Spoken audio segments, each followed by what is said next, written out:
Well, Dark Con, you done jinxed it. You said in your last episode of Strike Force that you had no evidence and that you did not think that ISIS was in connection to the Sri Lanka bombing. But then you say it and it turns out, find out about half a week later, they do claim responsibility for the Sri Lanka bombing. Apparently. So that's a thing. Hello, everybody. I am the Dark Conservatarian, and welcome to Strike Force number 116. It is, these numbers are just flying by right now.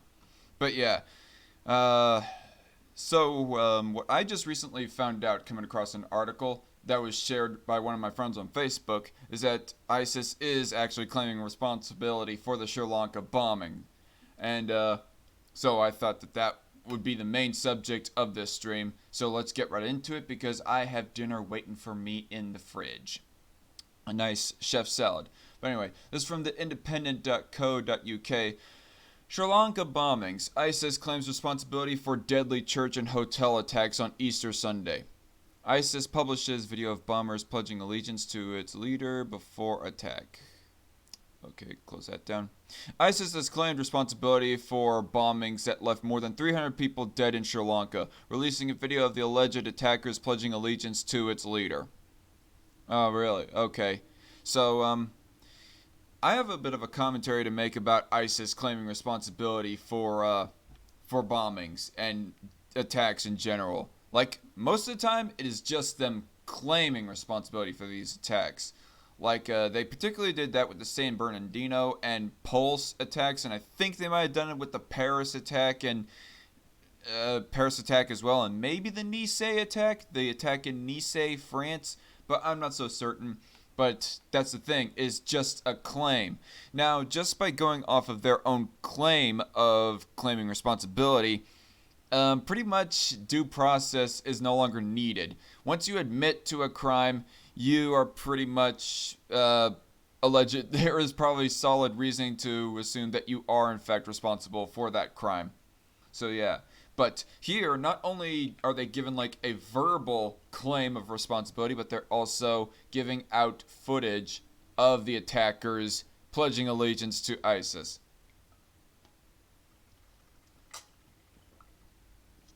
So that would be pretty damning, even more so than just them claiming responsibility. In a statement released by its Amak propaganda agency, the group said it was targeting citizens of countries bombing its territories and Christians. A security source told Amak agency the perpetrators of the attack targeting the citizens of U.S.-led coalition countries and Christians in Sri Lanka were Islamic State fighters, it said. The wording of ISIS's claim is similar to that for previous atrocities that were thought to be inspired by the group but not directly orchestrated by it. It came after ISIS supporters circulated unverified photographs claiming to show 3 of the suicide bombers who targeted churches and hotels on Easter Sunday. They showed the men posing with a knife and guns in front of ISIS's black flag, captioned with the names Abul Mukhtar, Abu Ubaida, and Abul Bara. I'm pretty sure that's how you pronounce all those. A second and longer ISIS statement released later on Tuesday called the atrocities a blessed invasion. Screw you, you psychos. And said both suicide bombs and IEDs were used. It named 7 attackers using kunyas, including 3 matching the names used on the photos, which are Arabic war names frequently taken by ISIS supporters who have fought for the group in Syria and Iraq. Sri Lanka's prime minister told a press conference that some of the bombers had traveled abroad and returned home but did not give further details. Ranil, oh man, that's going to be a hard one to pronounce. Ranil Wickremesinghe warned there could be more bombs and militants out there, adding, "We will be following up on ISIS's claims. We believe there may be links." And hello, Pumpkin Row in the chat. And I'm sorry to disappoint you, but no, I'm not playing with the yo-yo. ISIS's statement claimed to detail which bomber attacked which target and said the 7th man clashed with police and killed 3 of them. as security forces approached a safe house in Dematagoda,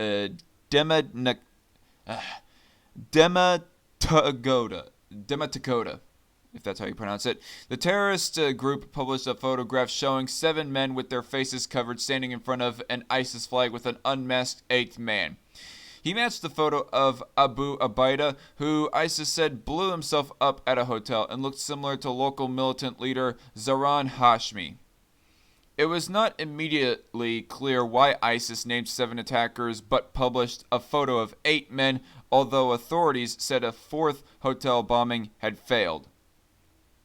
A 1-minute video released by ISIS showed the same men pledging allegiance to the caliphate and its leader Abu Bakr al-Baghdadi. What? Abu Bakr al-Baghdadi? I thought he was killed in a bombing during the late days of the Obama administration. I don't know. Maybe it was a decoy or something. I don't know. I'm confused. This is a bit of a twist.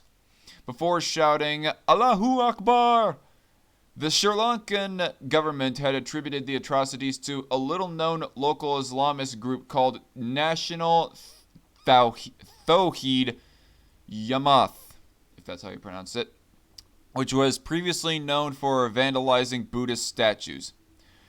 But the president asked for foreign assistance to track down the bombers' international links on Monday because of intelligence reports indicating that foreign terrorist organizations are behind the local terrorists. Pumpkin Row in the chat says, expect inconsistencies. The ISIS narrative is entirely manufactured.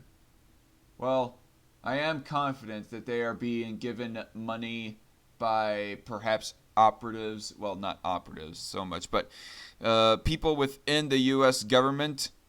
But as far as ISIS narrative, like, I'm not convinced of a conspiracy theory here, Pumpkin Row, in all honesty. Used by ISIS and Al-Qaeda affiliates. But attacks organized or coordinated by ISIS have been claimed faster, with detail, and sometimes seen the group put out gory videos and footage from the scene. Like the beheadings, for example, but those in large part got censored. Well, cut down to where they do not show the decapitations anyways. ISIS released its claim shortly after Sri Lanka's defense minister said the attacks were carried out in retaliation for shootings that left 50 Muslims dead at mosques in New Zealand last month. Security analysts questioned whether an attack of such complexity, seeing multiple perpetrators strike targets in different parts of the country almost simultaneously with at least 9 bombs, could be prepared in little over a month. Perhaps from outside funding and influence? Who knows? Ruan Wijawardene,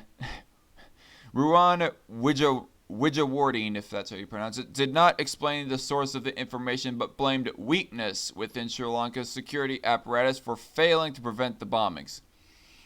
By now, it has been established, or maybe that weakness was from Sheriff Israel type of character. Like, something reminiscent of the Parkland shooting that happened.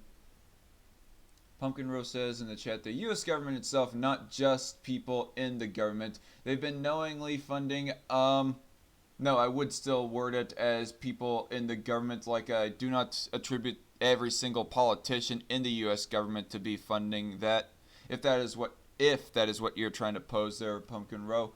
They've been knowingly funding Iran, which has been funding ISIS. Obama even armed terrorists himself with military equipment. Do you have something against conspiracy theories? Just out of curiosity. You know what? You actually did ask this in the interview that I had with Esoteric Entity, Pumpkin Row, but I never did get to answering it. As far as conspiracy theories go, I am somewhat skeptical of them. I watched 2 Cents' video on conspiracy theories fairly recently, and I think his logic was sound. I cannot remember the exact specifics of his logic of how to judge a conspiracy theory, but if there's evidence to show a conspiracy theory, well then I'll listen to it, but I am typically skeptical of conspiracy theories. I will not dismiss every single one of them, but if you have solid evidence and not just coincidences, then I probably will be all ears. But something along the lines, like most Illuminati conspiracy theories, I dismiss. Like, I do not deny that there's a secret organization that is trying to get a one world government established on Earth. But things like throwing up the OK symbol and equating that to be 666, something like that, or the rock star, whatever that symbol exactly is called, and saying that people who throw those up, they are therefore instantly Illuminati, or exposing themselves to be Illuminati tools or members of the Illuminati or whatever. I'm not convinced. That's just very flimsy stuff, like along those lines anyways. And also, people have mentioned bloodlines as to how that, Bush would be Obama's 32nd cousin 5 times removed or something like that. That is another irrelevant point. That is something that Illuminati conspiracy theorists like to bring up, and I'm just thinking to myself, what? Why do I care? I'm going to judge each person by their own individuality. I don't even care if, like, Ronald Reagan was like the long lost half brother of Lyndon Baines Johnson. Doesn't make that in of itself does not devaluate my view of Reagan. Pumpkin Rose says that makes sense, though. I think it's a bit selective to be skeptical initially just on the basis of being a conspiracy theory. I think we should be equally skeptical of all theories. Yeah, I mean, I have a lot of skepticisms towards I don't know if you would call it mainstream, but the typical mainstream left narrative regarding climate change, for example. Like, I don't deny that man-made climate change is a possibility, but I am not convinced that it's going to be like the end of the world in the next 10 to 20 years on that front. And I've become less and less dismissal of evolution and become far less of a young earth creationist than I was before. So evolution is something that I guess I have a few skepticisms on, but I have even less skepticisms towards evolution than towards man-made climate change. What's up, Koi Monster? How are you doing? By now, it has been established that the intelligence units were aware of this attack, and a group of responsible people were informed about the impending attack. He added after a letter warning security services was leaked online. However, this information has been circulated among only a few officials. And I want to see something. Okay, I thought somebody might have joined the hangout or something. Says Coin Monster. That mediocre, huh? By the way, did you get my Discord message, Coin Monster? I don't know if I got the response from you. Oh, okay. No, you did just now respond to me. Yeah. As far as what was I gonna say? But yeah, Sunday. I mean, is that gonna work for you, Coin Monster, or no? And Pumpkin Rose says, I think of the Illuminati as an attempt to attribute acts of government to a secret organization, when most acts of government are just themselves acting in their own interest. Okay? Coin Monster says, dude, seriously, a creationist? Well, I don't know if I fully omitted this, but I am a Christian, and at one point I was a young Earth creationist, but there's also the belief that possibly that God utilized evolution to get man to where it is right now. That is something that I would have to explore in further, but Matt Walsh did quite a few good segments on the subject of old Earth, specifically old Earth creationism, and essentially God utilizing evolution to, I guess you could say, more or less indirectly create his creation.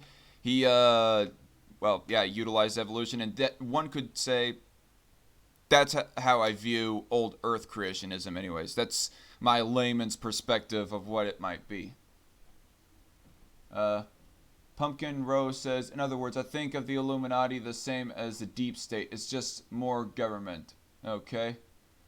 Quay Monster says, might be headed back home from my grandma's. Okay. Yeah. It's a general hangout stream. I mean, On Sunday evening, I'm not just gonna be like talking about comic ideas and whatnot, Koi Monster, but I was also thinking of like getting a couple other people on to discuss Star Wars as to whether or not Star Wars 7 or 8 is better, or they just suck equally as much, or what. um, Pumpkin Rose says, I think of the 7 days creation thing as being a parable, much like all of the Revelation. Yeah, I mean, I would discuss it further, but that would be much even bigger tangent that would be getting off on, driving away from the subject. Oh boy.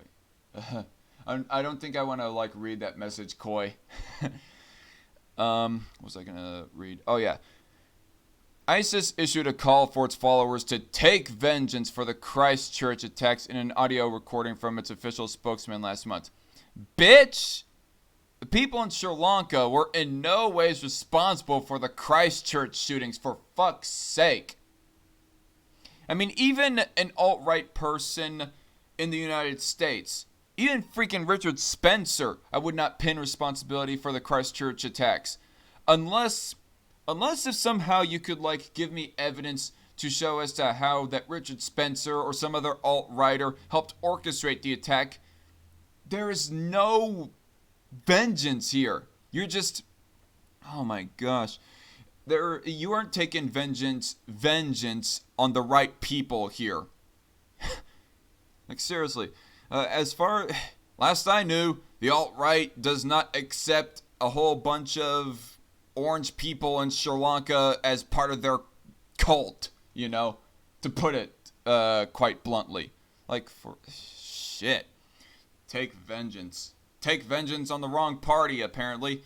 I mean, even if I was to pretend to like collectivism over individualism, you are taking vengeance on the wrong collective. But even putting collectivism aside, you're taking it out on the wrong individual. Or individuals.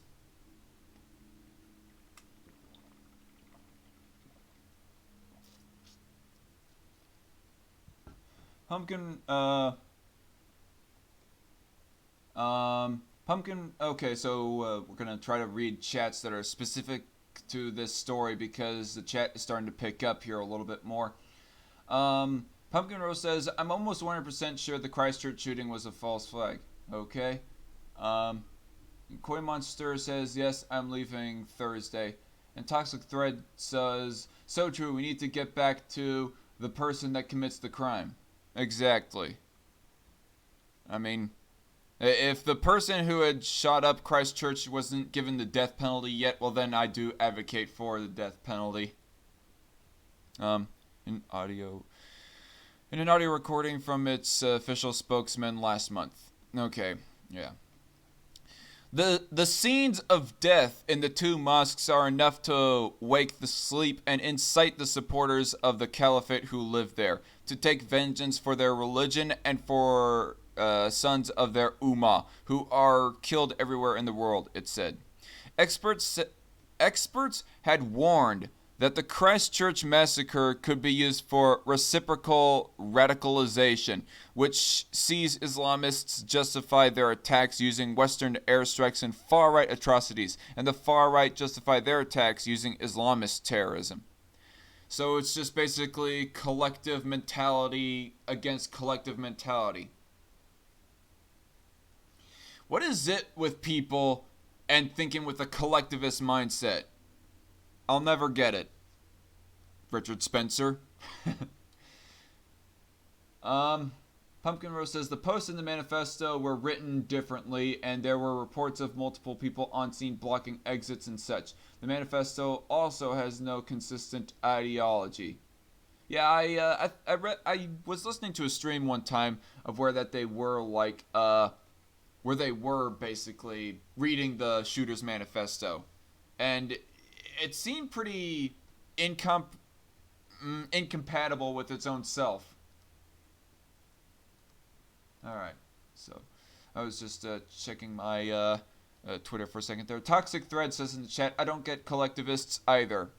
Exactly. At the time, security services said they feared a domino effect in atrocities as ISIS sought publicity and momentum following the destruction of its caliphate. Sri Lankan militants were among the foreigners who traveled to fight for the group in Iraq and Syria. National Tawhid Jamaat's leader, known as Mohammed Zaran or Zaran Hashmi, became known 3 years ago for incendiary speeches posted online that called for non-Muslims to be eliminated. Yeah, fuck you too, asshole. Weeks before the attacks, National Tawhid Jamaat was named in a police advisory to security services warning of a potential threat to Catholic churches. Telecommunications Minister Harin Fernando posted images of the letter entitled Information on an Alleged Planned Attack and detailing names and other details on Twitter. So we have a little bit more in the chat here. Pumpkin Rose says there was also the fact that all associated content was removed by the government in certain locations. The guy also sounded Cuban when he said to subscribe to PewDiePie. Okay.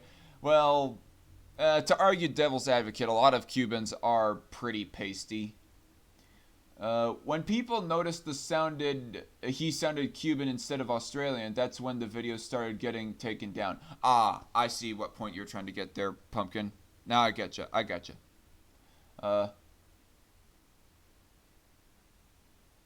Coin Monster says totally buying that fake ass manifesto. Edgy. I like it, Koi. And Pumpkin Rose says this is in addition to claiming that sites which cover the news and hosted related materials should be taken down. Yet Facebook, a website known to be subsidized, was untouched. Alright, so lawyer's wife and 2 children were among victims killed in a series of attacks in Sri Lanka. Okay. So, I don't know. Well, I wasn't saying that it's that there's nothing but orange-skinned people that live in Sri Lanka, but yeah. Whatever. He called for serious action on why the atrocities were not prevented, and the Prime Minister launched an inquiry. Zaran was personally named in the warning, and some international security experts said they had been asked about the group's activity. Anne Speckard, director of the International Center for the Study of Violent Extremism, said a Sri Lankan intelligence official approached her at a February conference with concerns about a violent, homegrown jihadi group. Pumpkin Rose, continuing on, says, also, remember how quick they were on the gun control immediately after it happened. You know, that was kind of weird, it was not even a week later that they started banning semi-auto rifles. Well, I said gun control, but the proper term is gun monopolization. Coin Monster says, a small loan of $1 million. Okay. I get what the reference is right there. It's in reference to Trump, Koi, but I don't get how that ties into anything here at the moment. Miss Speckard said the official feared militants that would just disappear when the government tried to crack down on them. The intel person kind of came up to me and said, we're kind of worried about this new group and there's some activity going. What do you think? Speckard told the Associated Press. It just kind of blows my mind that's who it was. While Sri Lanka is no stranger to sectarian violence, following a 25-year civil war with Tamil separatists that raged until 2009, Islamists have previously been considered a lesser threat than other groups. Amarnath Amarasingham, a senior research fellow with the Institute for Strategic Dialogue, pointed out that recent New Year celebrations and Buddhist religious events passed off safely. If this were local Muslim extremist groups who wanted to retaliate against anti-Muslim attacks by Buddhists, I think the targeting would have been a bit different, he wrote on Twitter. A total of 9 bombings on Sunday killed at least 321 people and injured more than 500. Damn. That is more than I last heard as far as how many people were injured. Sri Lankan officials said 2 people were involved in the attack at the Shangri-La Hotel. One bomber each attacked the Cinnamon, Grand, and Kingsbury hotels and St. Anthony's Shrine in Colombo, St. Sebastian's Church in the city of Negombo, and Zion Church in the city of Batacaloa. 2 bombings hours later at a guest house and near an overpass on the outskirts of Colombo are still under investigation. Suspects detonated explosives at a safe house near the overpass blast as police closed in, killing 3 officers. Alright, so end of article right there. And since I am done with that article, I think I will catch up with the chat here in a second. Oh, Coin Monster says orange people, you said. Ah. I gotcha. Pumpkin Rose says, have you considered the term gun monopolization? No, I haven't heard that term before until now, Pumpkin Rose, to be quite honest. It's an attempt to restrict guns to the usage of just the government like Mexico. Well, sounds like pretty much the same as a gun ban.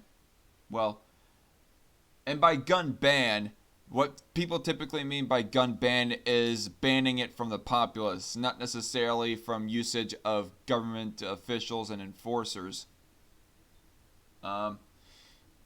Speaking of Mexico, this from the LA Times. One Mexican town revolts against violence and corruption. 6 years in, its experiment is working. So this is like an article talking about, I guess, kind of an ANCAP experiment of a town or something like that. I had vaguely heard a little bit of dialogue omitted about this on the last stream of Nate's that I was on. Nate the Volunteerist, But it wasn't quite so much explored, and I told them I've been holding this article for about a week before that stream, so this should be very interesting. Okay. Okay, Koi. Pumpkin Rose says, yes, exactly. It's a term I use to reference gun regulation. They don't follow their laws, so it's monopolization.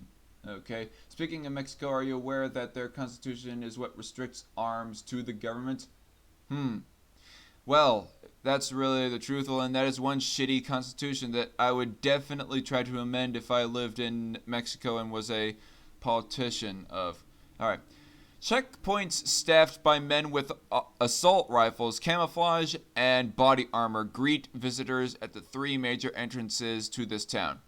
The guards are not soldiers, police officers, drug enforcers, or vigilantes. They are members of homegrown patrols that have helped keep Karen, however you pronounce that, a bastion of tranquility within one of Mexico's most violent regions. The town of 20,000 sits in the northwest corner of Michoacan, a state where authorities say at least 599 people were killed between January and May, an increase of almost 40% compared with the same period last year. Karen hasn't had a slaying or other serious crimes since early 2011.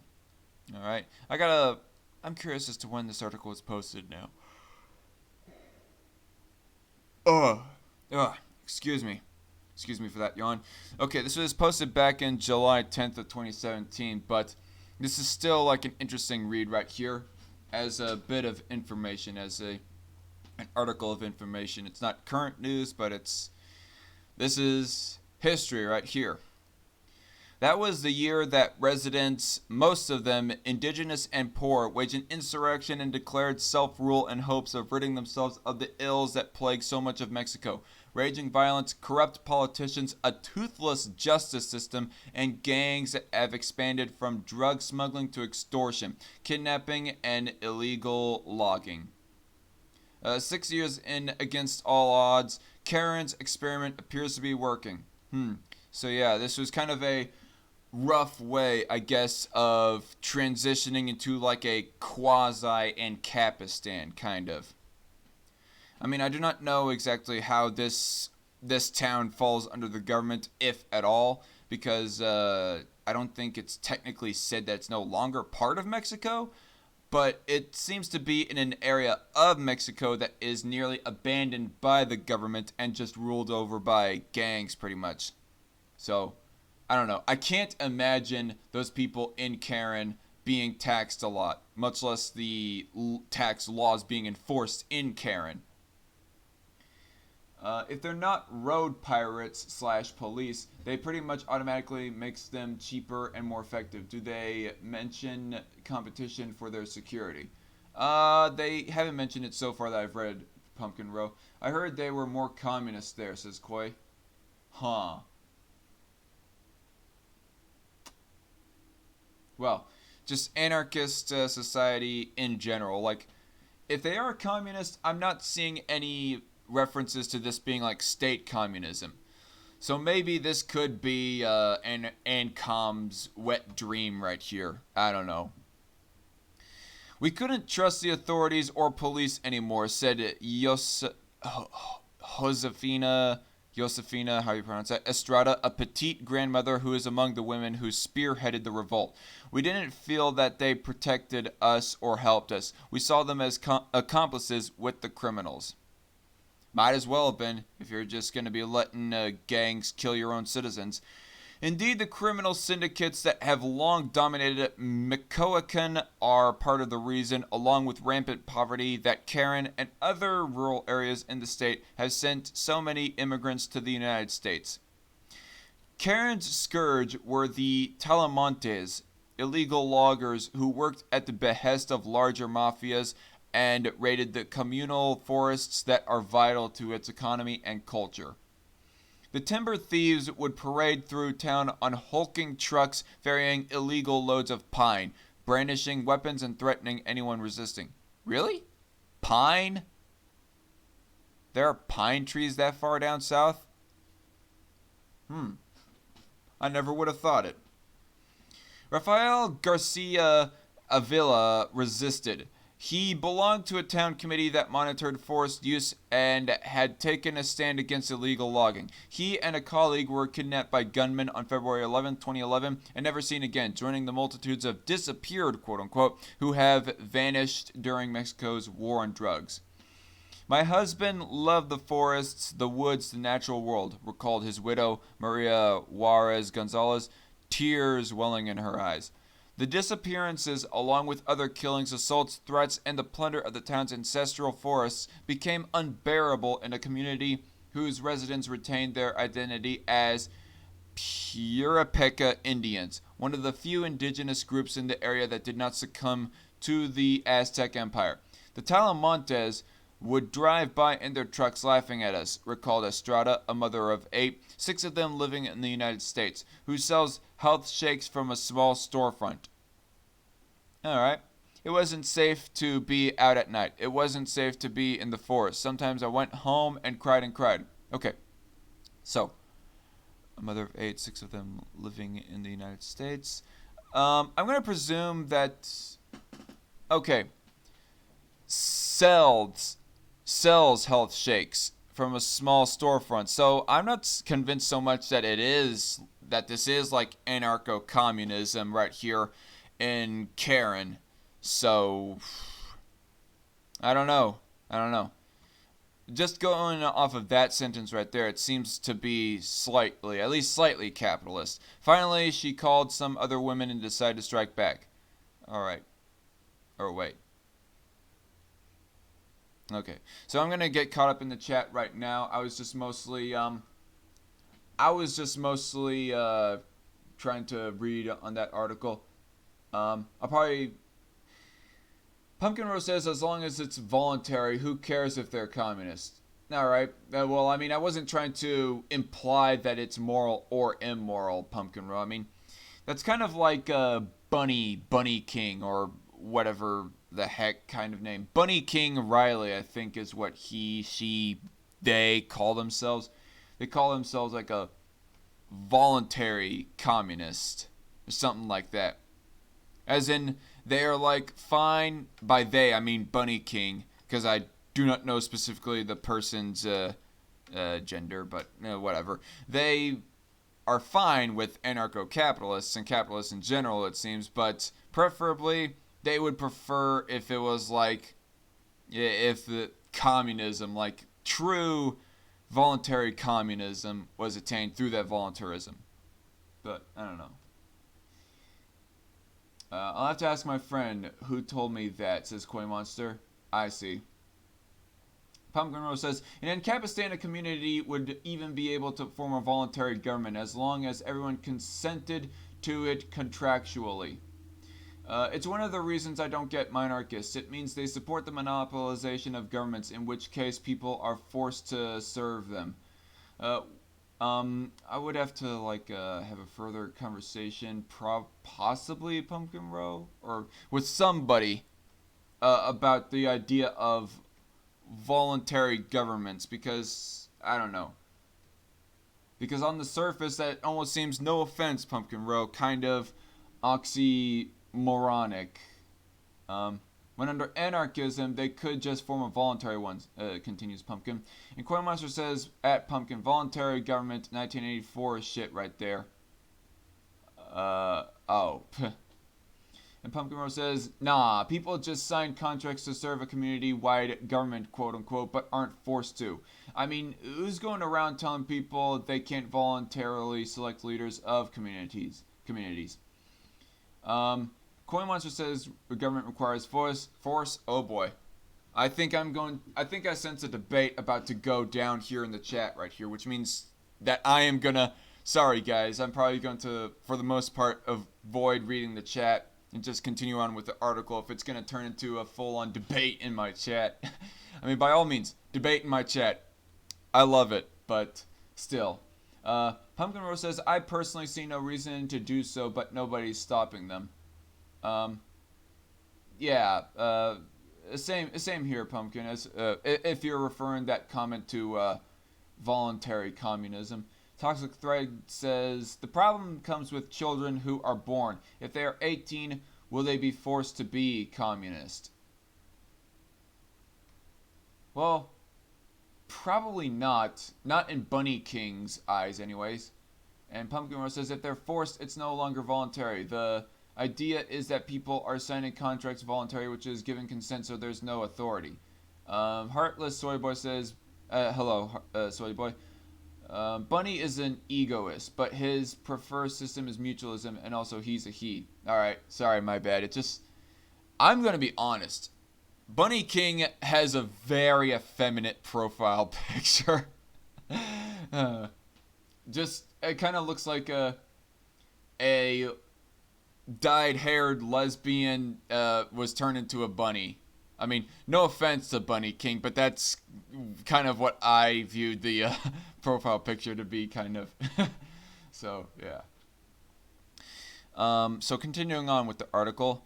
On April 15th, 2011, before dawn, the people of Karen sounded the bells at the Roman Catholic Chapel of the Calvary and set off homemade fireworks to summon help. Few had firearms, so they brought picks, shovels, and rocks. I think they are rewinding back to 2011 when they first started forming this community right here in Karen. Then they struck, seizing the first timber truck of the day, dragging its 2 crew members from the cab and taking them hostage. Lacking rope, they tied up their prisoners with rebozas, or shawls. As more people responded, an initial crowd of about 30 swelled to more than 200.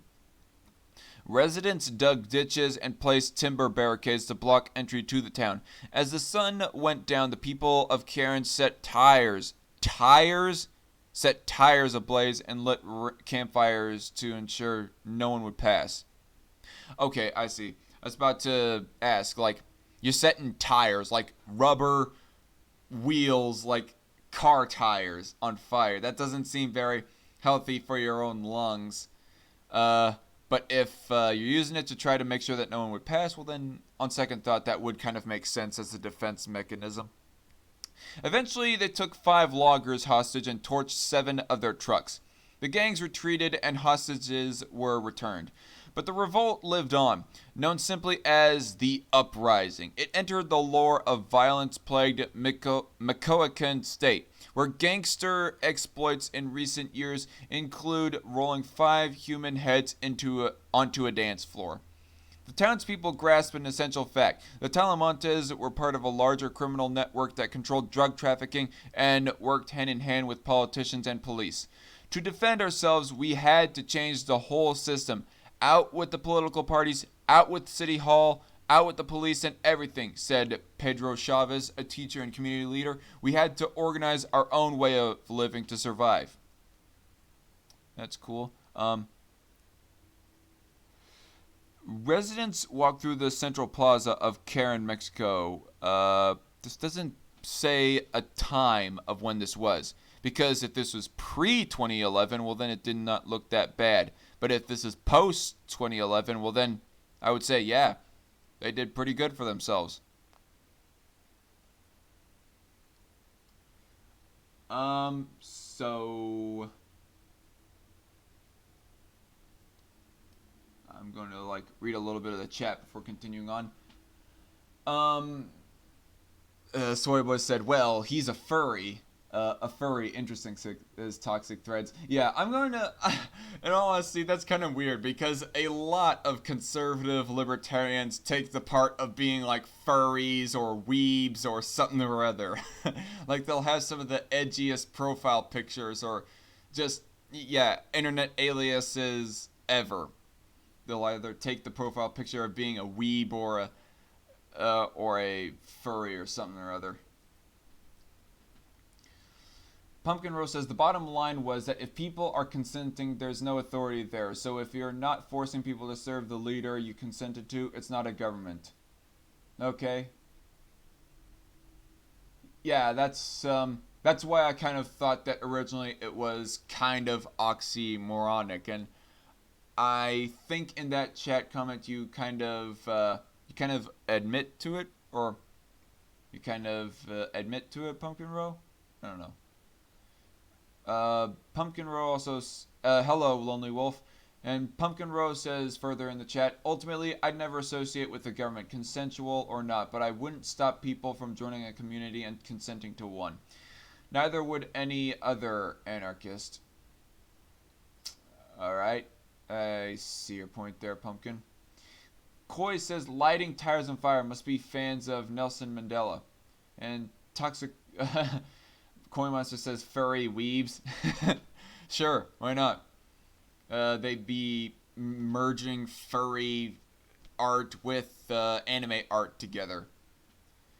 I mean, these conservative libertarians, or I guess I could just call them conservatarians, these other conservatarians that I would be seeing on YouTube or Twitter, they would be taking the part of being either a furry, a weeaboo, or a furry weeaboo. Toxic Thread says, it's true, Pumpkin. The people can easily decide, hey, let's voluntarily be communist. That is why voluntarists so great. Pumpkin Rose says, I use the term government solely because it's familiar. Okay. Well, that's understandable, Pumpkin. That's alright. I'm really not sure what to call consenting to leadership on a community-wide scale. Government is used to describe. Dash. So I guess, Coin Monster says, my boyfriend in a nutshell. Alright. They decided to target, so continuing on with the article here, unless Pumpkin Rogue gives out his second chat comment that I think is in further explanation of his first chat comment. Or at least I think you're a dude, Pumpkin. I don't know. It's just slightly hard for me to tell with these anime avatars that people take. No offense, Pumpkin. But, are you a dude or are you a gal, Pumpkin Row? Just, out of curiosity. Continuing on. They decided to target the nexus between crime and politics that has haunted Mexico and do away with the police, the mayor, the political parties. The town recruited outside legal expertise to exploit provisions of Mexican law that allow communities with indigenous majorities to set up a form of self-government, incorporating traditional uses and customs into their rule. The political parties and their patrons resisted the radical transformation. The case eventually made its way to Mexico's Supreme Court. Interesting. So my question is next, before I go on any further, are they recognized as anarchists by the Mexican Supreme Court? As to the fact that Mexican government decides, oh yeah, we're just gonna allow them, screw it, it's not worth it. Or did Mexico try to fight it? Anyway, Pumpkin Rose says, I'm just going to reread the entire chat here. I use the term government solely because it's familiar. I'm really not sure what to call consenting to leadership on a community-wide scale. Government is used to describe a monopoly on arbitration, which forces association. I was basically telling people that they're able to form something which fulfills the role of government, quote-unquote, voluntarily, because if it's good, people can just consent to it voluntarily and leave those who don't want to alone. All right. Finally, in 2014, Karen's provisional system of self-government was declared legal. The town remains part of Mexico, but runs its own show. Coin Monster says that just sounds like a normal organization. Well, on the surface, Karen seems no different from other places in rural Mexico. Stands set up in the colonial era Central Square hawk foodstuffs, cheap clothing, and other items. Each afternoon, residents gather to enjoy an ice cream, sip a juice drink, and share gossip and small talk, often about loved ones and neighbors now in the United States. But something is missing. There is no sign of the political slogans and emblems that are ubiquitous in much of the country. Electioneering is forbidden inside the town limits, as are political parties. Even motorists entering Karen are obliged to remove or cover up party bumper stickers. Well, okay. There's where the anarchism, or should I say voluntarism rather, there's where the voluntarism stops right there. Oh boy. Why? Just why? You're going to force people to, oh man. They have their own law to where that you cannot have, what's the word I'm looking for? Where you can't have memorabilia, where you can't be wearing memorabilia like that.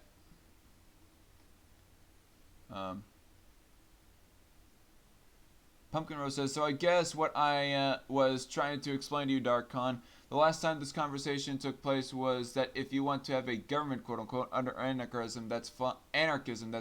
Just means that you... Oh boy, further chat comment. Coin Monster says, why even let them in? I don't know. I mean, they don't have to. Karen doesn't have to let them in all honesty. But, and they don't even have to, like, not...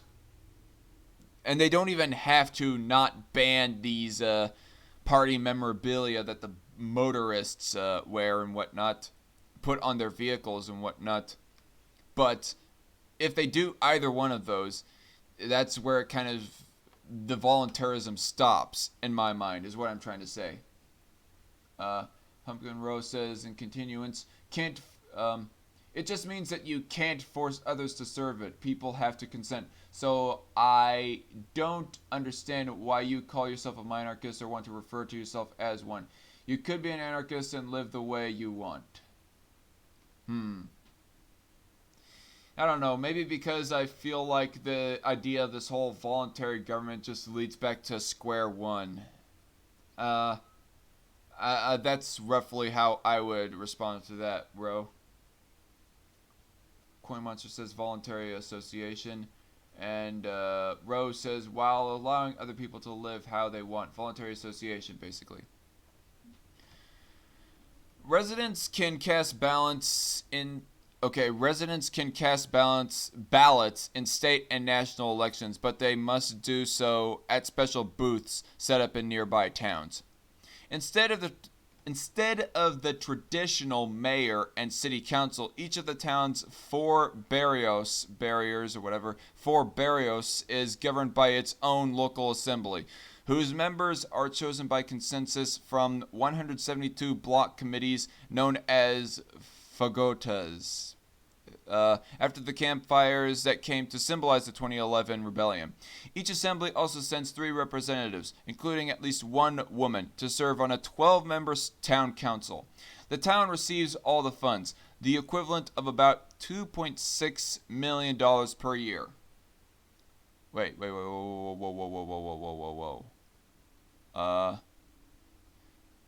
1 second. Instead of the traditional mayor and city council, each of the town's 4 barrios is governed by its own local assembly, whose members are chosen by consensus from 172 block committees known as fagotas after the campfires that came to symbolize the 2011 rebellion.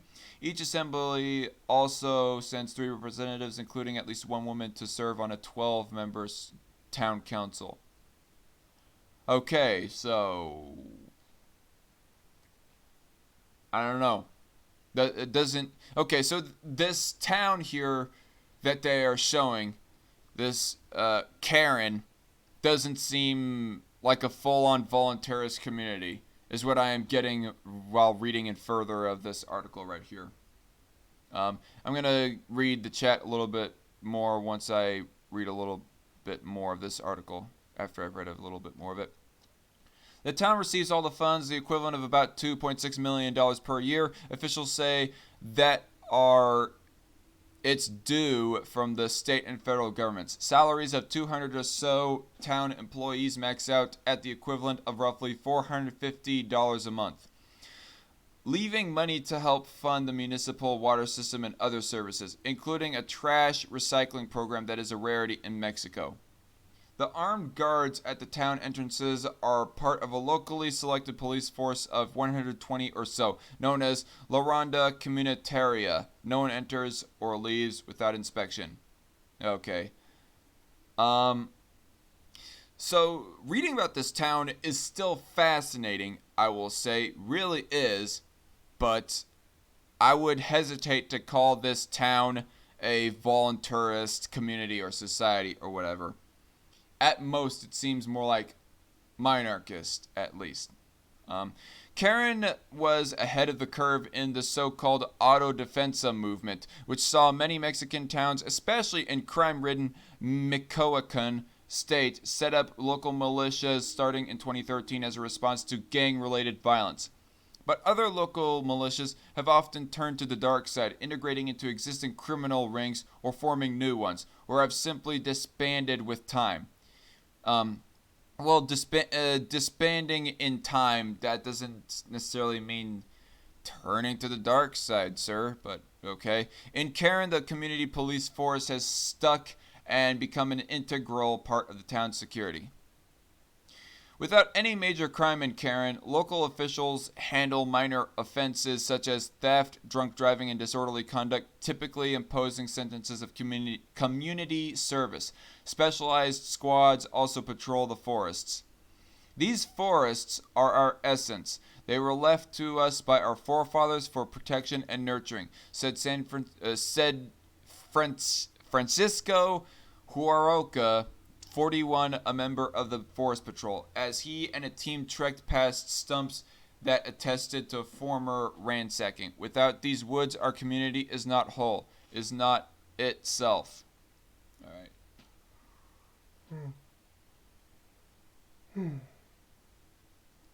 right. Excuse me. Sorry for that. Pumpkin Rose says, it's not really square one. I would kind of disagree, but okay. It's the difference between consent and force. Well, it would create competition among organizations, making everything they otherwise would have done for you better. And people would be able to live how they want without leaving their property. If you have a streamed discussion with Filthy Heretic, he could explain this so much better than I can. Alright. This the last article, asks Coin Monster. Not really. I had at least 3 articles, but it might turn out to be the last article, mostly because of how hungry I am right now. I hadn't had dinner yet. Or I might read at least one more article, anyways, right after this. Yeah, I think I might just read this one right afterwards and then call it a day. Call it a day. Uh, the state is coercive. The state can never be voluntary. Um, I guess the pumpkin row. If you want to like go off on a limb, I would still consider myself a minarchist because within this voluntary government, quote unquote, I would want this voluntary government, this area of land that is calling itself a government, anyways, to be a minarchist one, in that it just all that it does is just provide security for people from outside invaders. That being the bare minimum. But things like single payer or a single payer healthcare system, subsidizing businesses, stuff like that. If you're gonna charge me to be living on your land, Mr. Voluntary Government, and you're gonna use my money for those purposes, or giving to lazy bums their food or whatever, well then that is something that I would not advocate. Either I would, I guess, vote to change that voluntary government, or I could move out, I guess. I mean, that would be what I would urge, anyways. Why I would still call myself a minarchist, even in the case of the possibility of a voluntarist or voluntary government in Ancapistan. I still call myself a minarchist because I don't want that voluntary government to be resembling Norway or Sweden, because that is not my ideal type of society right there. Well, Norway or Sweden, that's not exactly the worst example that I could pull up. I wouldn't want that voluntary government, that community calling itself a voluntary government, to be resembling something like Venezuela or Cuba or the UK, let's say, for example. Pumpkin Rose says, I'm only using that terminology because it's what people are used to. I'm not referring to a literal state, says Pumpkin Rose. Alright. That's in clarification to what Soy Boy said earlier. It wouldn't be an area of land, it would be an organization which is contracted by the people who want it. Huh? I mean, what's to stop this voluntary government, quote unquote, from like claiming a piece of land? I mean, that's kind of what I thought that you're getting at. Like there was a piece of land that was claimed by somebody or a group of people that are calling themselves a voluntary government, and they are charging, I guess, kind of a tax or a fee at least for living on that land to anybody who wants to move into there. That's what I was kind of understanding voluntary government to mean. I don't know. I think I'm starting to run out of steam on this conversation, honestly, Pumpkin Run. I might just continue to focus on the story here rather than continue discussing in the chat. Heartless Soyboy says that would be rent. Okay, call it rent. A fee, a tax, a rent, whatever you want to call it.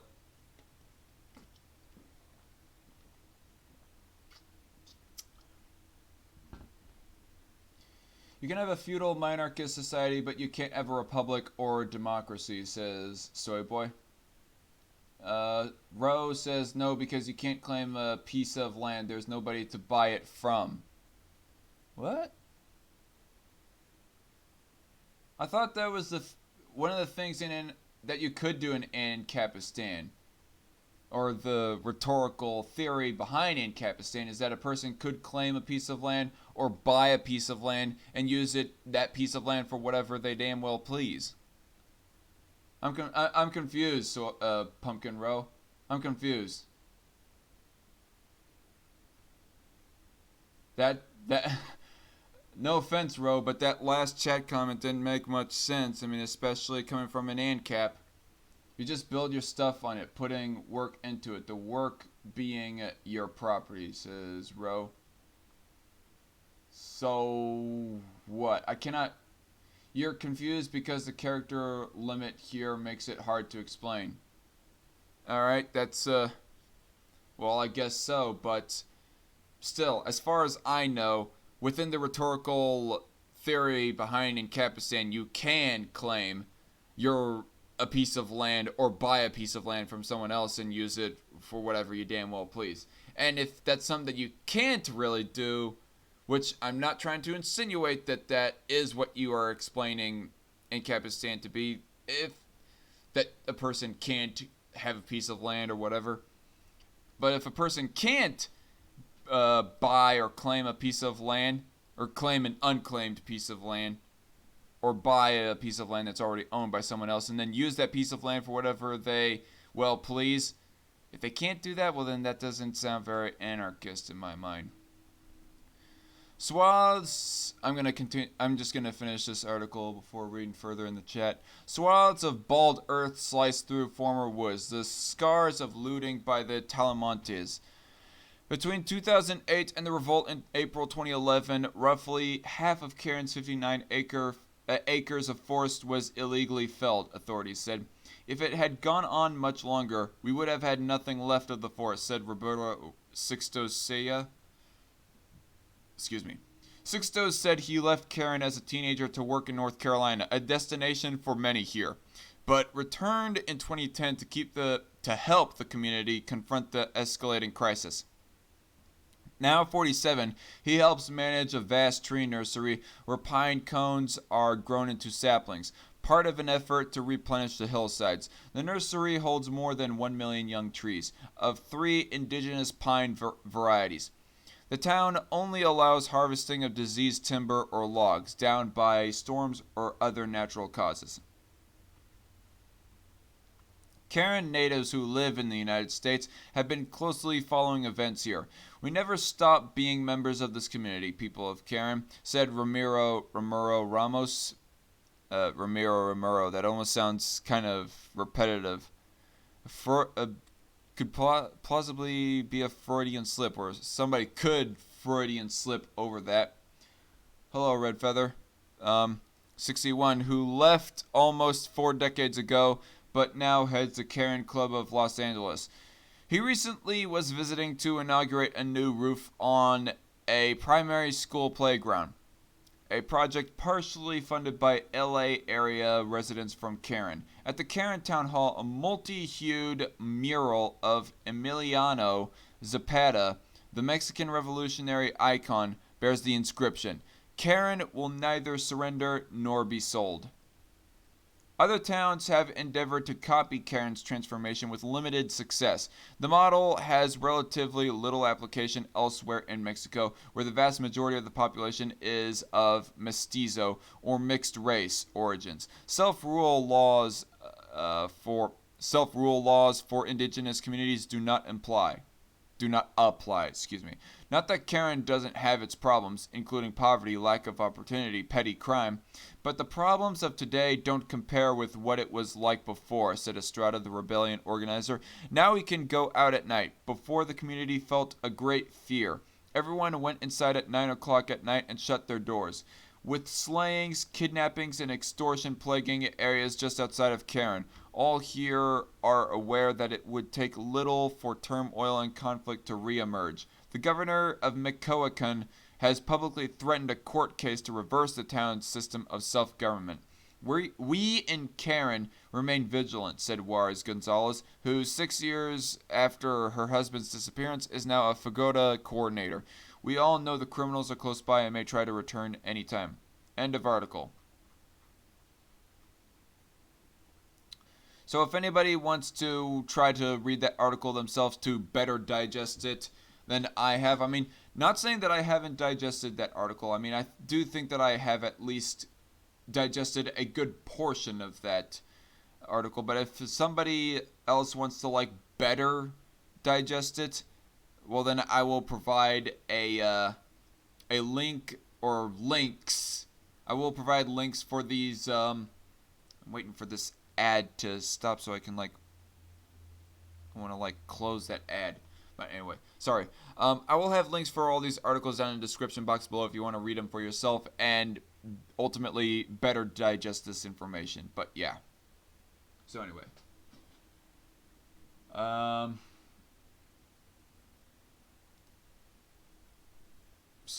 further in the chat,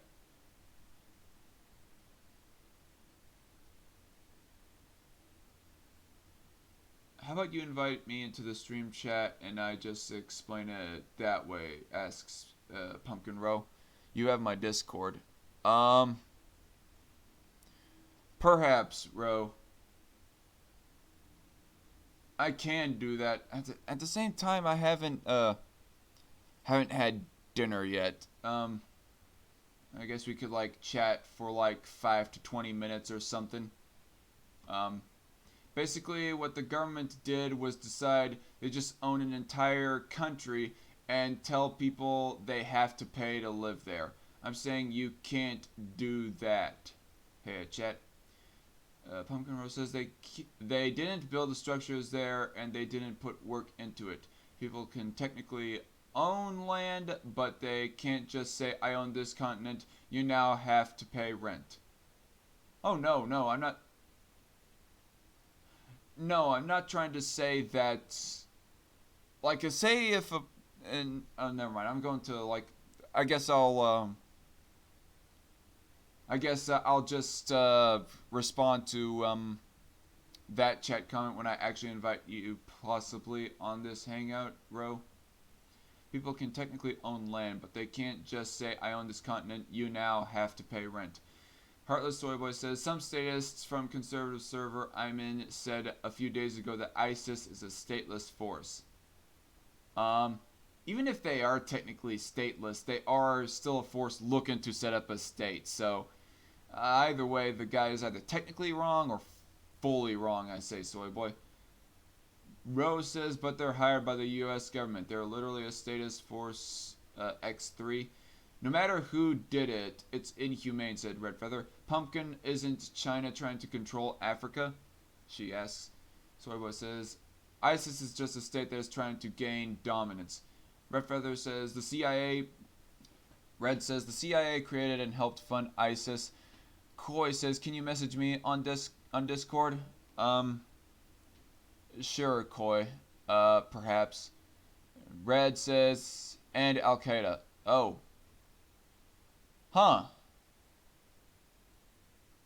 We got a special guest in the chat here. Filthy Heretic is in, says, so it looks like your viewers want you to debate me.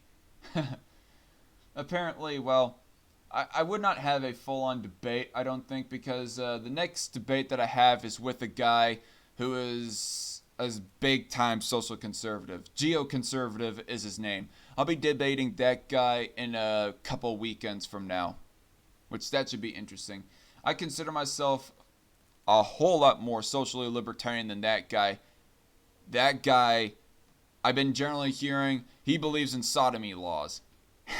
And I would assume that a sodomy law is more essentially an anti-sodomy law. Like, we are going to ban you gays from doing your gay acts.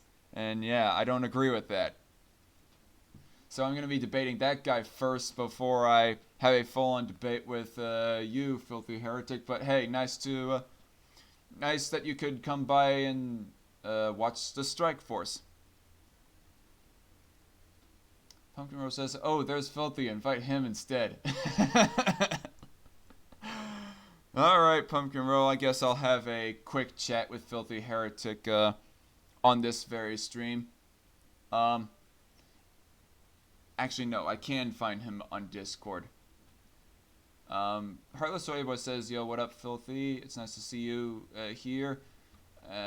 Or bring me and Filthy in, says Ro. Either way, Filthy talking to you would help lots. And Red Feather says, I don't know who that is, so I'm indifferent. Filthy Heretic says, I mean, I'm up for talking if you don't want to make it a more formal debate. Can I debate that guy, said Soyboy. Oh. Me first, Soyboy. Me first.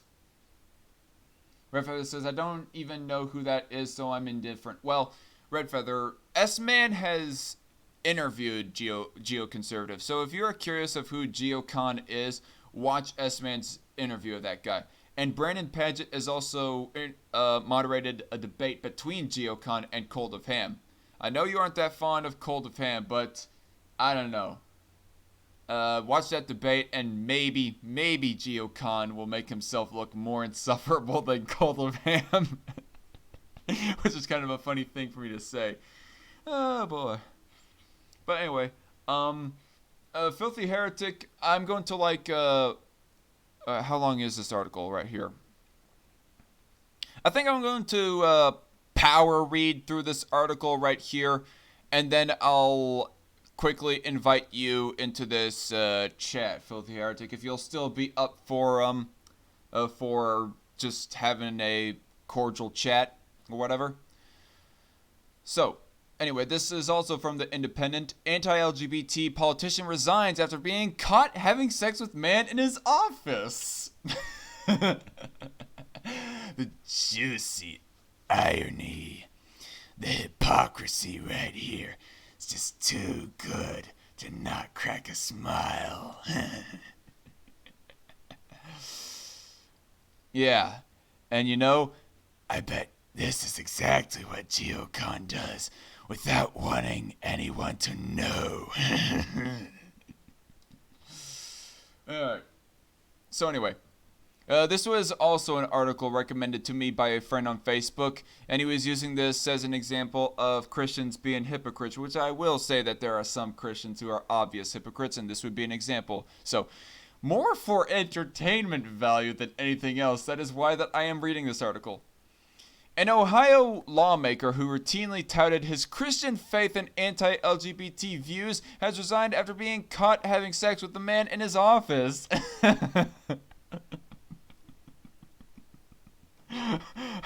I'm sorry. Even my own conservative ass can laugh at this. Wes Goodman, who is the Republican state legislator for Ohio, is married to a woman who is assistant director of an annual anti-abortion rally known as March for Life. Good for her. The right-wing legislator who pushed family values, quote-unquote, was reportedly witnessed having sex with a man inside his office who was not employed by the legislator.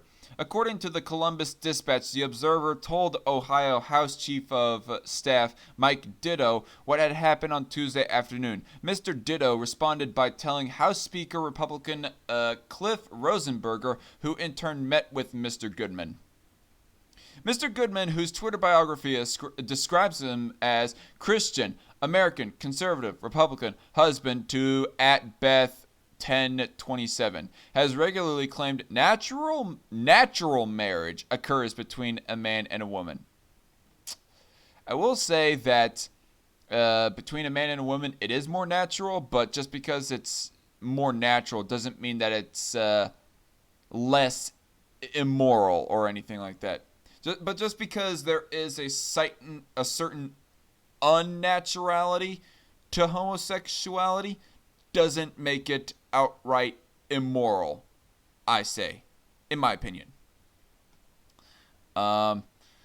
Healthy, vibrant, thriving, values-driven families are the source of Ohio's proud history and the key to Ohio's future greatness, reads his campaign website, which has now been taken offline.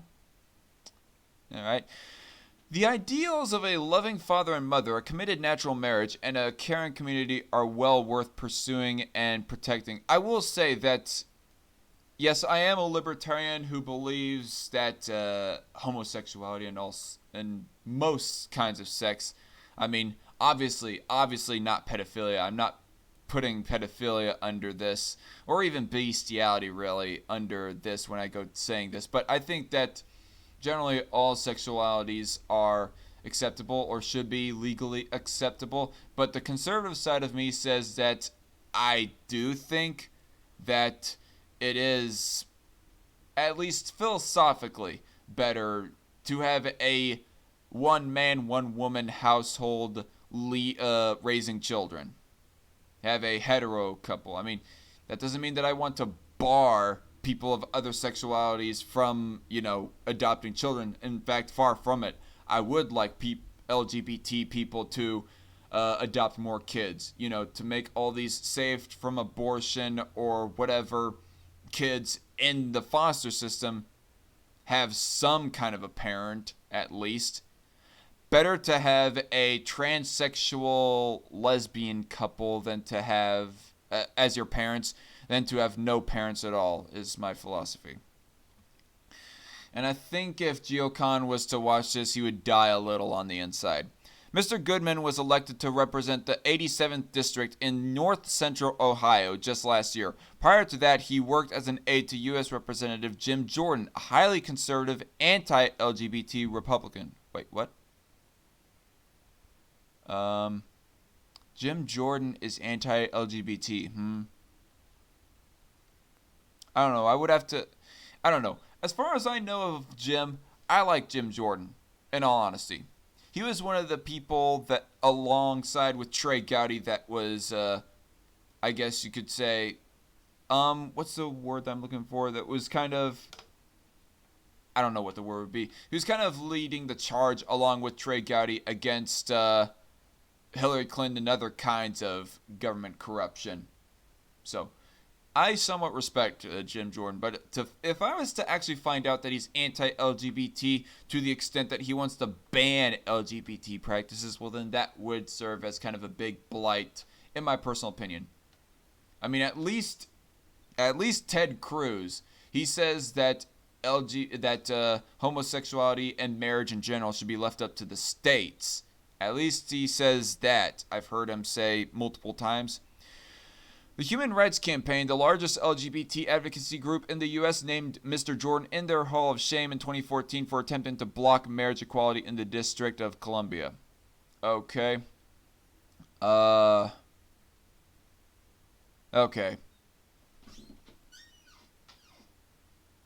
There's that for y'all.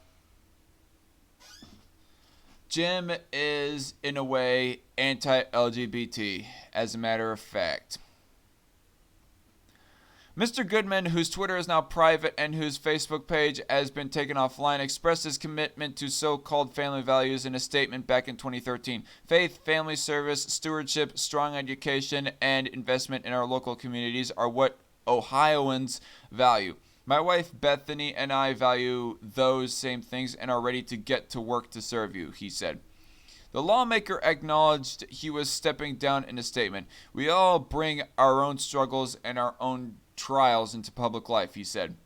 That has been true for me, and I sincerely regret that my actions and choices have kept me from serving my constituents and our state in a way that reflects the best ideals of public service. Why should your constituents give a shit? Why? Oh god, that just no. I'm not gonna overthink it. I'm not gonna overthink that. He continued, "For those whom I have let down, for those whom I have let down, I'm sorry. As I move on to the next chapter of my life, I sincerely ask for privacy for myself, my family, and my friends." Okay. There is one comment that I want to say about this. For those whom I have let down, I will say that it is kind of a letdown. I would prefer if the people that I vote for, politicians, were loyal to their spouses, because even though that I don't think adultery should be something legally prevented by law, I still find adultery to be a very immoral thing.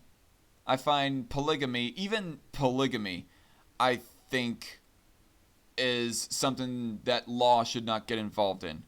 But at the same time, I find polygamy to be, in a way, kind of immoral as well, on a personal, philosophical level anyways.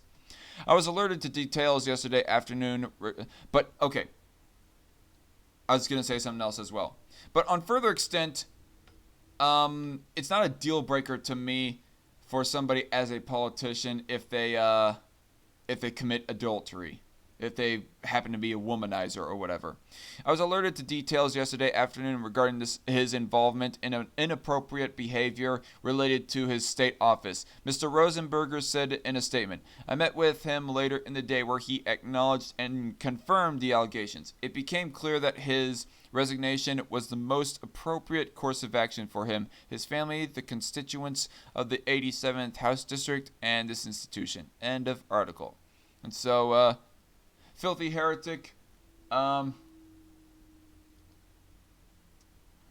okay, so Filthy Heretic, if you're still in the chat there, tell me right now so that I can send you an invite on Discord. Otherwise, I'm going to assume that you're no longer available and just get on with my day. But yeah. Anyways. Oh, Filthy Heretic says he's still here. All right. That was quick. What am I doing? Pull up Discord on my computer. Zach, you dumbass. My Twitter is blowing up right now. I have 33 notifications. I'm going to have to get caught up on that later.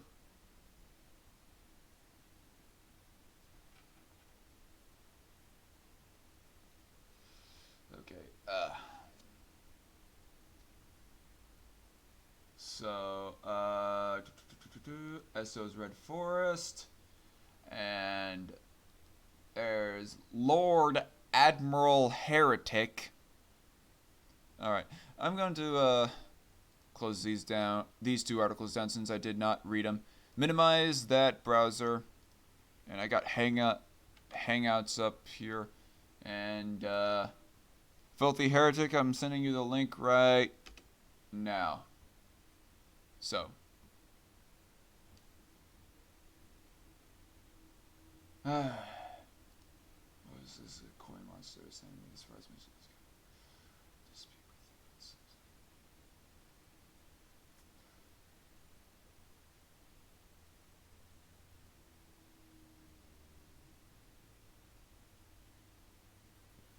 you. Hello. Hello. Nice to meet you, sir. Nice to meet you too. I've heard a lot about you, though I admit I haven't been following your stuff very much. That's totally fine. And I was surprised that Filthy Heretic had heard about me enough, honestly, to actually want to come to me just out of the blue and message me over Discord, hey, you want to have a debate? I mean, yeah, I've said numerous times I'm up for talking with anyone. Well, I don't know. I guess there was other people that I had on my mind as well, like GeoCon, for example, who I know I would massively disagree with and get a really passionate debate, probably more than between you and I. Yeah. Probably. I mean, I'm not asking you to reschedule anything you had planned on my behalf. Please don't do that. It would just make me feel bad. Right. So, anyway, yeah, the Pumpkin Row was kind of challenging me to invite you on here to kind of, I guess, clarify the concept of voluntary government. We can just talk for 20, 30 minutes or something like that at max, but after that, I would like to get to dinner. But, Yeah, sure. what's Yeah. the concept of voluntary government now? Well, first off, the concept of voluntarism and government are mutually exclusive. So having a Right. voluntary government is simply not possible. I mean, you can attempt to come up with concepts like voluntary taxation to pay for an organization that calls itself a government, but by then there is no difference between a government and a business. You might as well just call that a business. Yeah. So, I mean, yeah, I think that's what Pumpkin Row was trying to insinuate there is that technically that it's actually a business. He's just using the term government to, use terms that people are used to. yeah, I'm not going to go into why he used those terms, but I mean, the overwhelming majority of voluntarists are not against the concept, are not against the services that the government provide.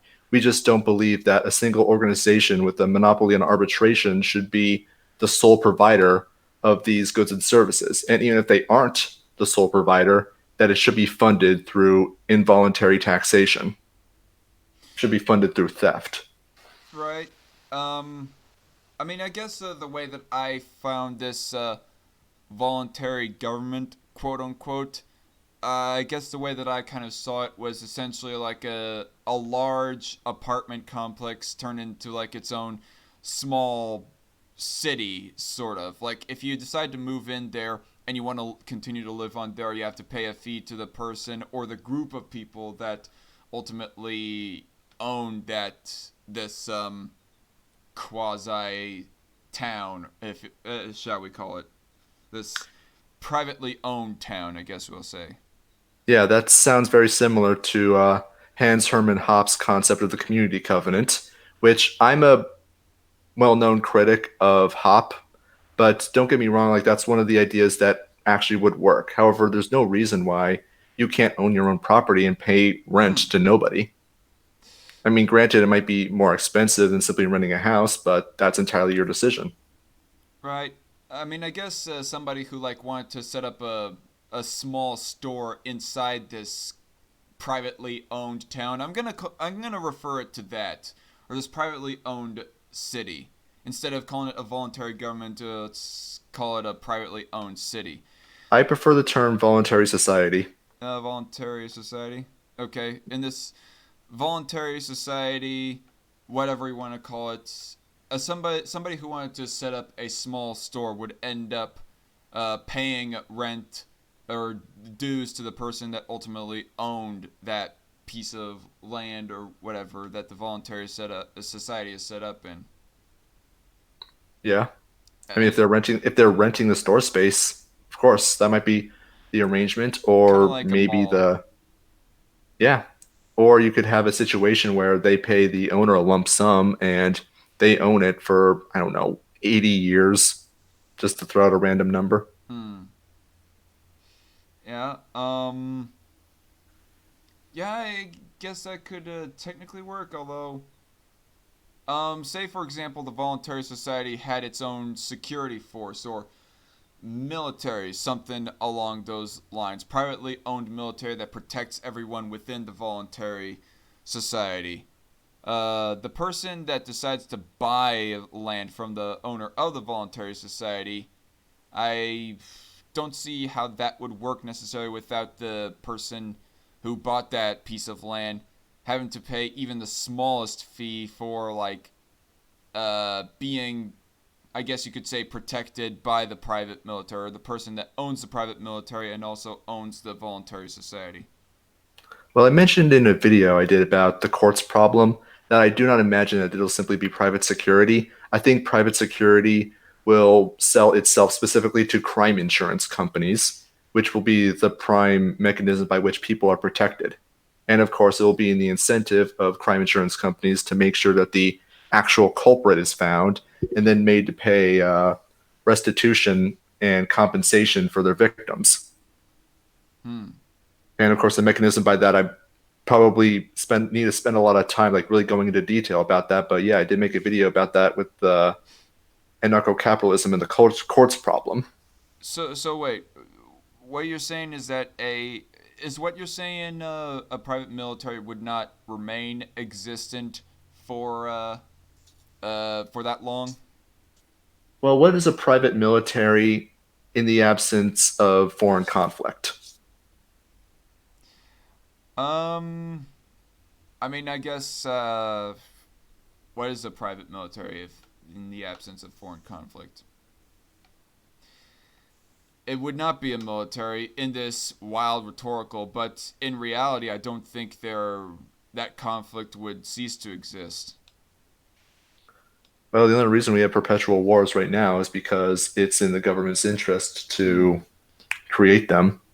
And the fact of the Right. matter is, like, it's in a voluntary society's interest to trade with everyone. And Hmm. as I believe it was Hayek pointed out, when goods and services don't cross borders, soldiers do. All right. Um. So, So I guess one of the problems that I kind of have with that is say if like all of the United States became a Ancapistan, for example, like there ceased to exist a federal or any state government within the United States. Um, but the rest, there's still like the rest of the world. Like mhm. everybody in the United States, or the very bulk 95% majority, are converted to ANCAPs, or at least minarchists who could not care less about the government, are not going to struggle to like strive for a government. There's still going to be like the bulk majority of the rest of the world who does have that thirst for power, that higher thirst for power, and will not be converted to anarcho-capitalism. So I guess that's where I personally would see the need for a private military. And are Is you willing to pay for it then?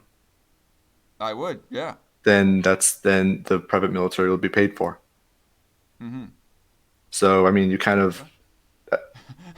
I, I mean, I, this is kind of the same thing with most of the whataboutisms I hear in regards to why people are reluctant to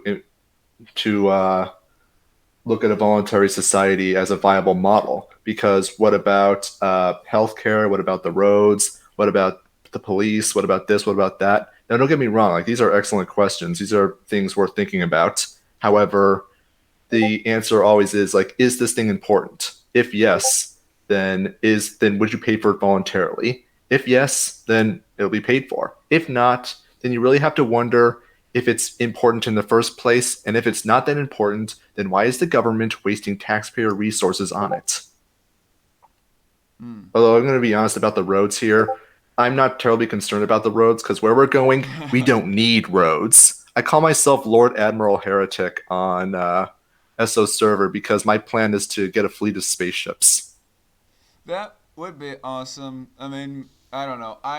In the near future, do not see that being feasible. In the near future, maybe somewhere 100 years or 200 years down the road. But if we became or if we became Ancapistan right now, I see two things happening: either A, toll roads, or B, off-roaders. Like the off-roading business really skyrocketing because some people do not feel like paying the toll. Well, the toll is not a very viable business model for roads. I mean, if you own a road, then your goal is to make as much money off that road as possible. And in order to do that, you want as many people on that road as possible. And of course, tolls are going to they slow down traffic. They're fairly obnoxious, and people don't like being nickeled and dimed. So I don't think it's a viable business model. Well, I'm not saying like people like get stopped at a million checkpoints or whatever to like toss out some physical cash. I mean, the way that I see it is, do you know what a K tag is?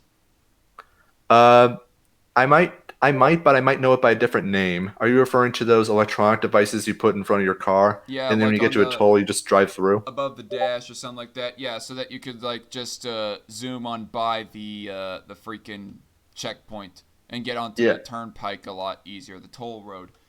yeah. I'm most familiar with how That's it is in the New York area, where it's an easy pass. that's how I would see private roads being paying for itself. You pay like a monthly fee or something for usage of people's roads or something like that, or it's just automatically direct deposit, sort of, so to speak, rather than just people having to make a million stops in between point A and B Mhm. just to, get through the checkpoints. I see it as more of an advertising model where people set up advertisements and billboards on the road, and those advertisers pay the road company Yeah, the privilege for having their uh, advertisements on the road. And of course, the value of those spaces will increase as more people use that road. As you might imagine, like some back alley is not going to be as valuable to advertisers as, say, an international superhighway. you mentioned that. That is another method that they could very damn well pay for themselves. And you want to hear the best part? But We could all of these ideas that we're discussing could all be tried and experimented on, and the best model will ultimately win out. Because the fundamental premise that I have in regards to voluntarism is that fundamentally I don't know how best these decisions will make. Everything I've been saying are mostly just guesses, but if I had the perfect answer for how all of these things will be provided, that would not be an argument for voluntarism, but an argument for making me dictator of the universe. I hmm, think all I'm saying is that voluntarism is the best way to find out And the state having a monopoly on these things does not mean that it's the best way to provide these services. I've always found ANCAP's biggest concern, like, they might be annoyed a little bit by all the road construction and whatnot, but I don't think that's what really bugs ANCAP so much. It's the government's constant drug war, for example, or the high potential. I mean, even if, like, we lived in a minarchist society right now, there's the potential for them to start a drug war, for example, or start censoring people, or the plausibility of trying to confiscate guns and, all that other jazz. Hmm. I mean, you could, like you said, you could not. I do not know if actually was that complete and utter sarcasm, or you do think that roads is kind of a big issue for you. To be honest, I don't think roads are really going to be that big of an issue, mostly because we have things like what was it in 1910?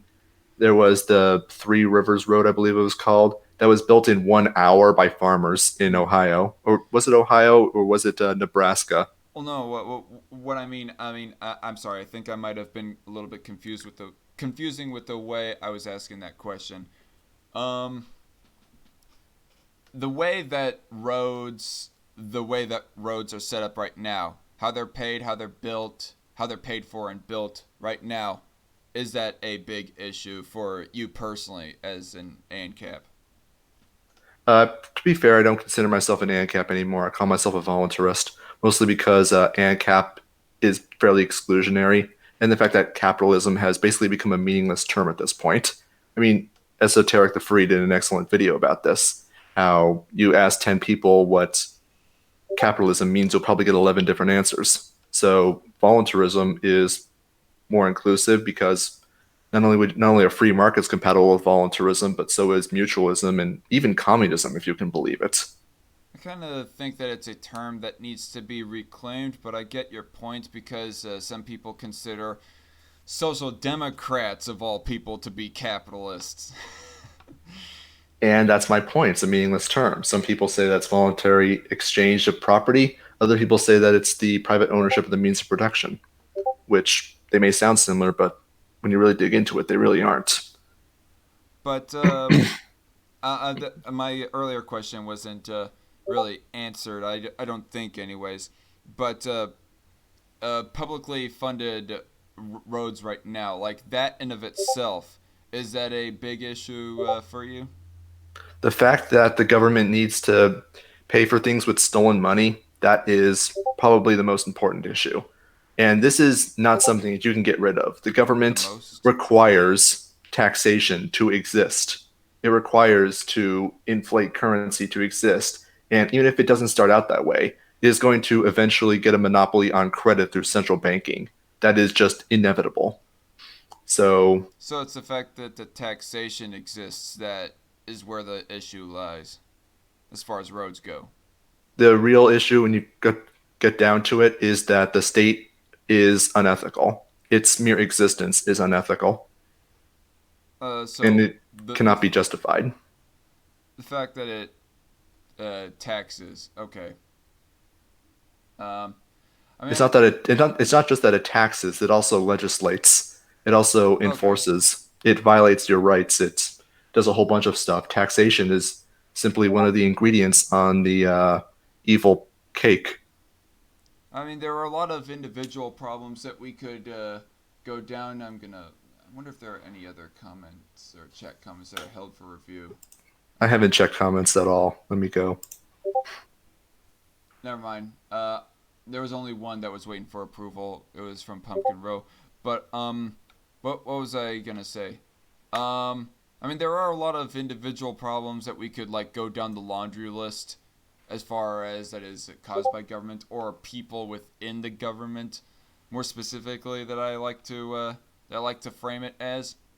Um, but Well, the issue by itself of publicly funded roads is honestly not a big issue for me.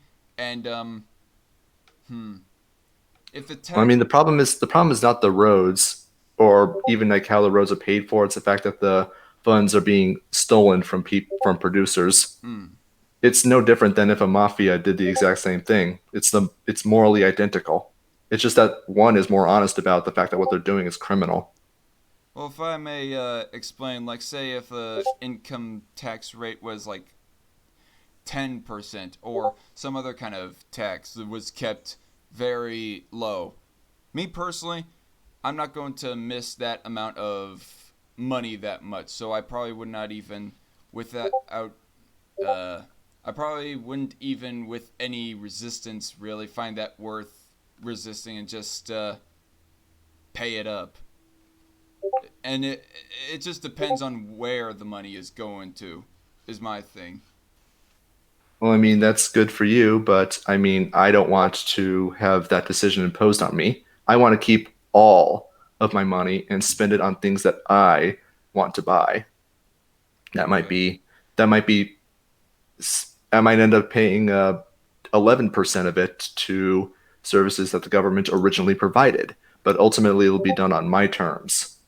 All I want is for me to live life on my own terms Mm. and not have some bureaucracy 1,000 miles away dictating for me who I can talk to, what I can say, what I can do, what economic activity I am allowed to and am not allowed to engage in. Oh yeah, centralized government like big. When you say like a bureaucracy 1,000 miles away, I get the analogy right there. Big centralized government. That is something like uh, even small government people are all against. Yeah. I just don't think that we need these guys in the first place. I mean, all governments by default are centralized. If you have a decentralized government, then it's not going to be a government. What I mean, what I'm thinking on a decentralized government is like a more local government, like each area subjective to their own jurisdiction, basically.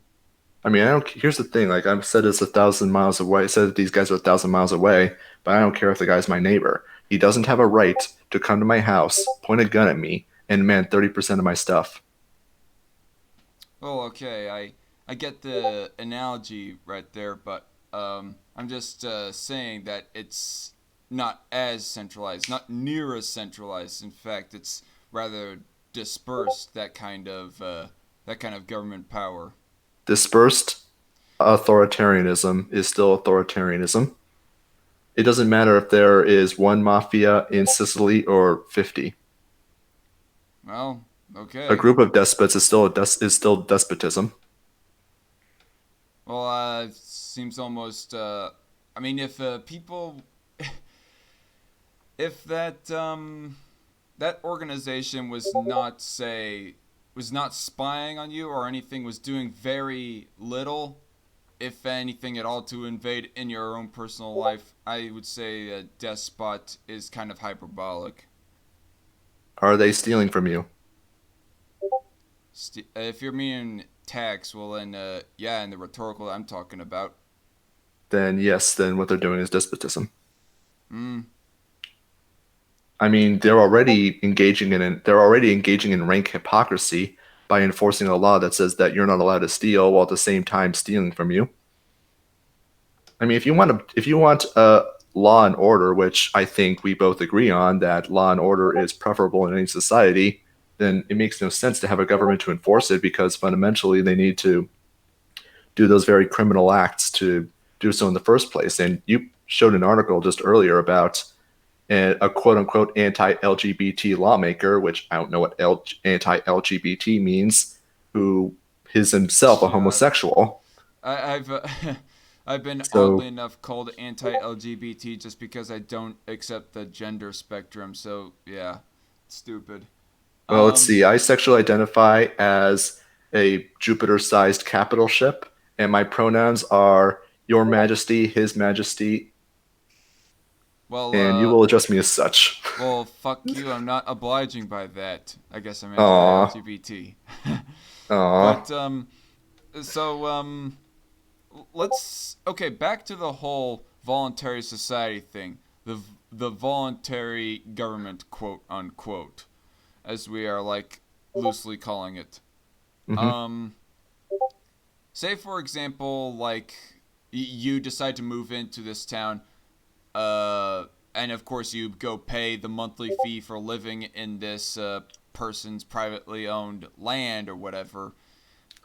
But then you have kids in there, and then they ultimately, when they become an adult, they have to pay that same fee, but they break the rules that the person owning the voluntary society or voluntary government supposedly, instead of jailing you, they could like kick you out. Is my look at it. I mean, that's a very tricky question in terms of like if you're raising a kid in rented space, Yeah. are you obligated to enforce the rules of the rental agreement upon them, even though they did not consent? And this is something that a lot of us are still wondering about. And the This best answer I've heard is that uh, when the kid is able to demonstrate independence, like financial independence, then at that point that they would be able to consent well, I would to this agreement. I would kind of apply this as well, almost to like a regular traditional country and government. Like, say, the first generation immigrant, they are basically agreeing to live under that person's laws by moving there legally, mind you, legally moving there. But then the second generation, after that immigrant, that's where it becomes where I will agree that the coercion is taking place more. Like the kid had no choice in whether or not want to live in that country at all, and yet having to follow the laws and whatnot under the jurisdiction of that said government.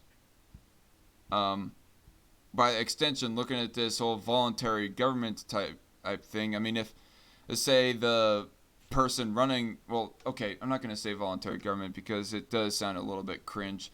Say the person running the voluntary society doesn't like people smoking weed because he doesn't like the smell of it fouling up the atmosphere of his property. Say that the kid that was born in the voluntary society decided anyways to smuggle in and smoke some weed. Um, I would say theorizing on this that the most consensual way of approaching this is, hey, kicking him out of his property.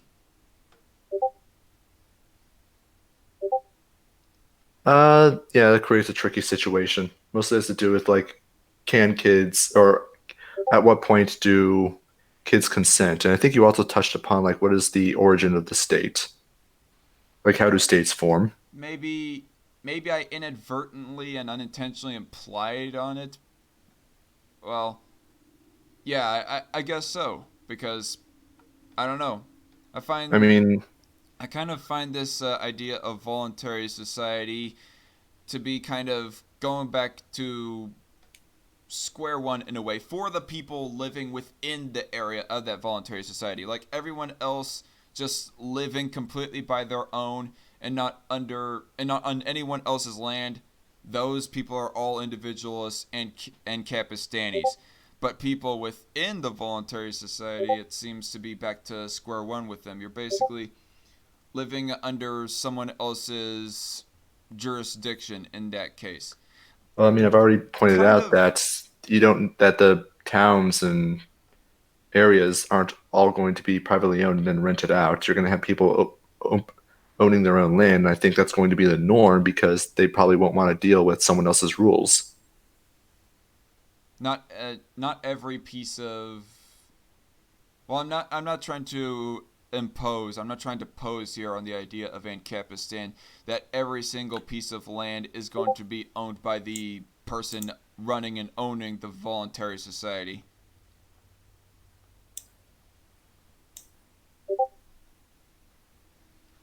I'm sorry, repeat that one more time. I'm not trying to pose that the person running the voluntary society, owning and running the voluntary society, is gonna own like every single piece of Ancapistan.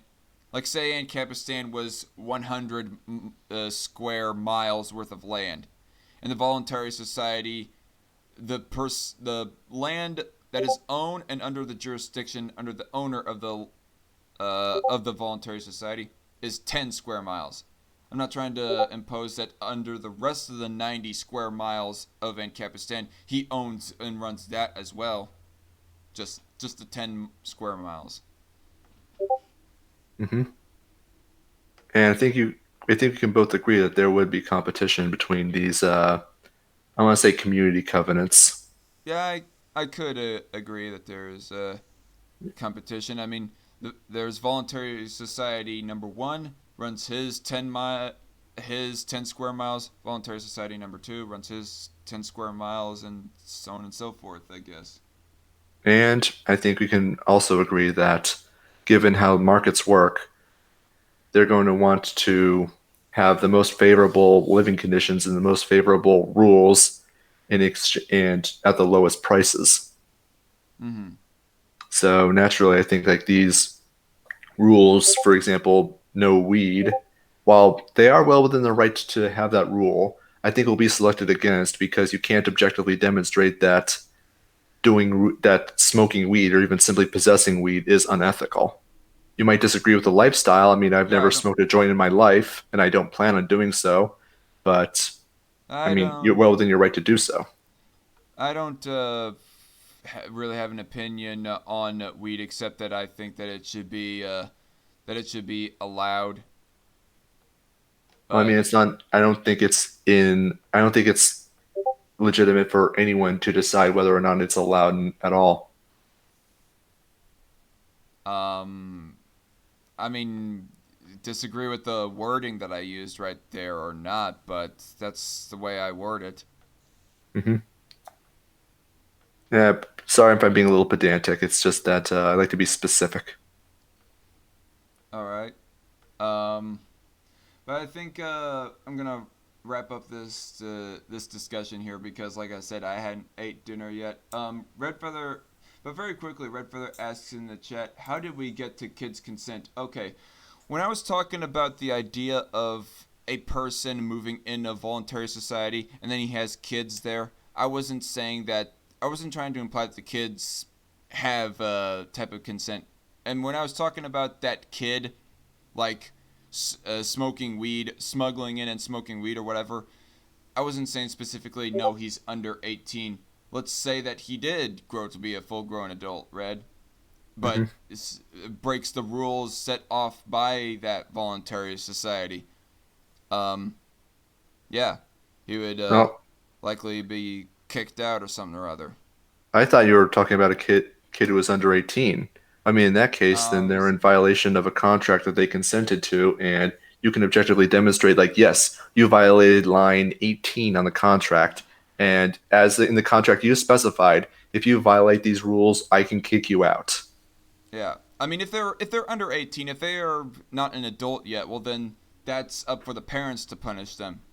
But if the kids keep on breaking the rules of the voluntary society, I could likely imagine a person of the voluntary society like kicking out the whole family.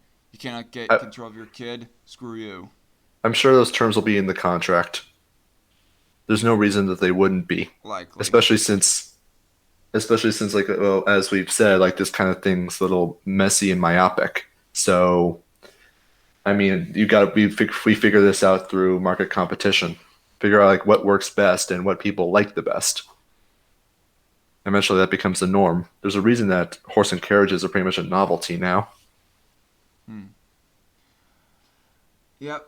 Um, I think I'm going to wrap it up here. Like, is anything you wanted to say, Filthy? Uh, Subscribe to PewDiePie. All right. For all of you who had came by in the chat, thank you. Well, this chat ended up, or this live stream ended up being more active than I thought it would be. A lot more lively. But anyway, thanks, Filthy, for coming on. It's been a pleasure. Yeah, thank you for having me on. It was fun talking to you. We See should you. talk some more. We should talk some more sometime. Yeah. Um, I will definitely keep that in mind. Red Feather. See you later. And yeah, that's it for this stream. See y'all later. God bless. Bye.